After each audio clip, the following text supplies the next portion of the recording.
permintaan tergantung dari pesanan.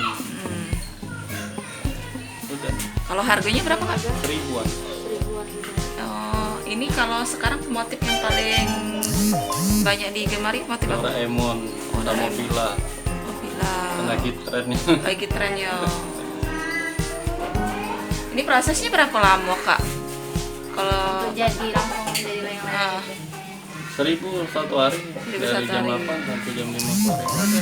Mulai dari kertas sampai kerangka ya. Iya benar. Mulai dari yang gambar, sama yang ngerakit, sama yang ngelim. Kalau bahan susah dah kita nyari. Kalau buat sekarang susah kan lagi musim. Oh, apa yang susah Kak bahannya? Bambu. Oh, bambunya.